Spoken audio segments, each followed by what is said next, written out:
Termasuk orang yang mengatakan Muhammad itu Allah, itu tidak benar. Ya. Itu keliru. Gak punya adab. Karena Nabi Muhammad SAW tidak pernah mengatakan dirinya Allah. Walaupun secara hakikat ada penjelasannya.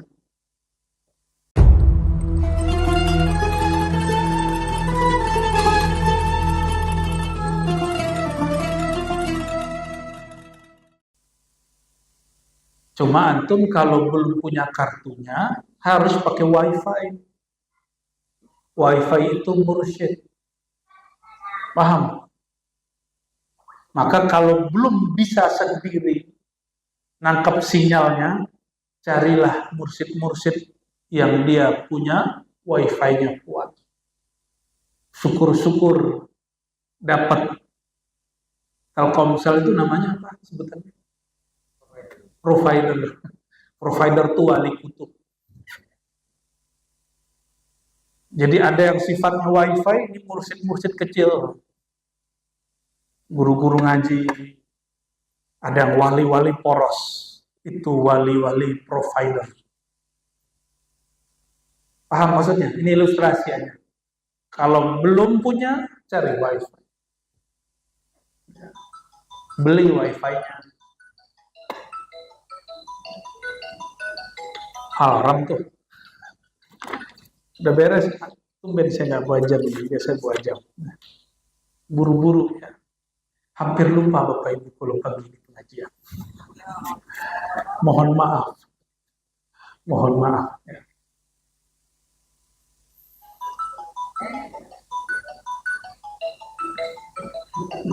Kesempatan minum.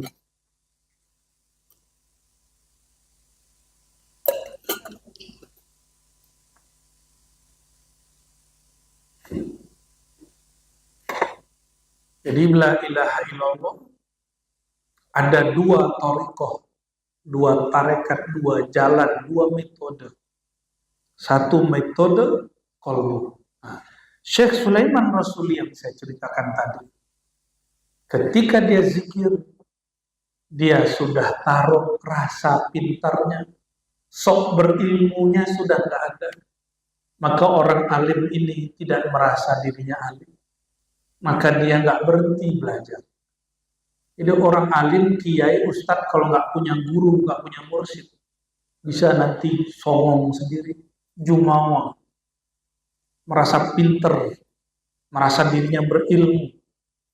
Akhirnya kalau muncul murid syekh yang baru, dia iri dan dengki. Walhasil ditalkinkan zikir la ilaha illallah kepada syekh ini. Zikirnya bergetar sampai ke dalam kolbu.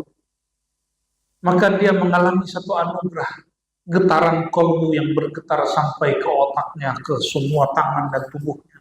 Pingsanlah ini syekh. Baru bangun esok hari. Besok langsung diijazahkan jadi mursyid. Kenapa? Karena zikirnya langsung dengan kolbunya. Ada orang cuma semalam jadi mursyid. Ada orang yang sudah 1000 malam gak jadi-jadi. Nah, maka jangan cari kemursidan. Emang mursyid pasti masuk surga? Belum tentu juga. Yang pasti masuk surga ini, yang baca la ilaha min qalbihi, dengan kolbunya. Kolbu itu dipandang oleh Allah di dunia dan di akhirat. Maka orang yang baca la ilaha dengan kolbunya, inilah dapat izin memandang Allah di surga Firdaus. Kalau membaca zikir la Allah dengan jiwa, dia hanya dapat surga syahwat. Maka al-jannah jannatan, ada 2 surga. Jannatus syahwat, jannatul na'im. Yang kedua, jannatul ma'arif. Surga syahwat, makan kawin, makan kawin, makan kawin, kawin, kawin, kawin, kawin, kawin. Mohon maaf, isinya begitu aja nanti. Itu surga nafsiyah. Boleh disebut 2 surga, jannah qalbiyah, surga ma'rifat, jannah nafsiyah, surga syahwat. Inilah yang dicari, wahai orang-orang yang ingin menghancurkan negeri ini dengan bom. Katanya ingin mendapatkan bidadari 72, ya akhi, kalau cuma 72, ente jajan aja di sini. Ya, nggak usah nunggu di surga. Hari ini di mana? 3 orang, besok 3 orang, 30 hari selesai. Tidak perlu nunggu di surga. Surga itu dibuat Allah bukan untuk selangkangan. Bukan untuk nikmat syahwat mani, bukan. Surga itu diciptakan Allah supaya orang itu rindu kepada yang punya surga. Wujuhu yawma idin nadhirah ila rabbiha nadhirah. Pada hari itu orang-orang ya di akhirat sana wajahnya berseri-seri. Dia berharap bertemu sang kekasih, yaitu Nabi Muhammad SAW.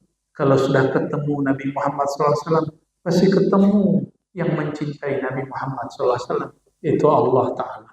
Maka semua ilmu ma'rifat yang tidak melalui pintu Sayyidina Muhammad SAW, itu ma'rifat syaitan, ma'rifat batil. Hari ini saya banyak melihat orang-orang buat kajian, kita tidak ikut Muhammad, langsung kepada Allah. Orang ini sesat dan menyesatkan. Ya, hakikatnya hanya Allah. Bagaimana engkau kenal Allah? Bahkan engkau menyebut nama Allah itu berkat Nabi Muhammad SAW. Kok berani melupakan Nabi Muhammad SAW? Mau nggak punya jasa dilupain orang? Nabi Muhammad SAW sudah biasa dilupain orang. Tapi adab kita selalu ingat jasa beliau. Ini banyak ingat, banyak kajian ma'rifat, kajian thariqat hari ini. Mereka menghilangkan porsi pintu Sayyidina Muhammad SAW. Wa aqul dzalika dhalalun mudillun, ya, dhallun mudillun, itu sesat menyesatkan. Ini bukan sesat ilmu akidah, ini sesat ilmu rohani. Sesat di sini bukan berarti orang kafir, tidak, tapi dia nggak akan ketemu jalan yang sebenarnya. Mungkin secara syariat dia ngomong begitu, oke. Tapi secara ilmu rohani ngomong begitu batal. Ya. Itu juga sebabnya kenapa orang yang mengatakan aku Allah, dalam diriku Allah, itu orang tidak punya adab dengan Rasulullah SAW. Ya, untuk apa lagi sholat? Sang aku, sang dia sudah ada di dalam diriku. Ada yang ngomong gitu kan? Nah, orang-orang begini nggak punya adab sama Nabi Muhammad SAW. Ya. Nabi Muhammad SAW makomnya paling tinggi, nggak pernah ngomong begitu. Termasuk orang yang mengatakan Muhammad itu Allah, itu tidak benar. Ya. Itu keliru, nggak punya adab. Karena Nabi Muhammad SAW tidak pernah mengatakan dirinya Allah, walaupun secara hakikat ada penjelasannya. Ya, baik Bapak Ibu, alhamdulillah dapat 1-2 ayat, 1 hadis. Lumayan ya.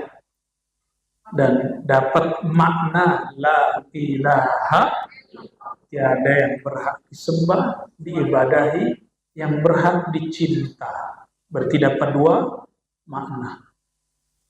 Maka mulailah mencintai Allah dengan cara mulai kenali jasa-jasa ke dalam diri kita. Nanti rasa cinta itu akan bertambah. Ya, jangan ngeluh. Yang kita keluhkan salah kita sendiri. Ya, hari ini ada yang sakit perut, itu salah Allah atau karena salah baca makan malam tadi? Terus kenapa Allah yang disalahin? Nah, kita sering menyalahkan Allah. Saya sudah berdoa supaya sembuh. Loh, kamu beberapa tahun ini ngapain? Tidak benar. Penyakit sembuh dengan doa yang tidak punya adab. Doanya harus beradab. Ya, Kif, Ustaz, khalas. Sudah jam berapa nih? Ini sengaja nggak ada jam lagi. Dan 10 berapa? 15 menit aja.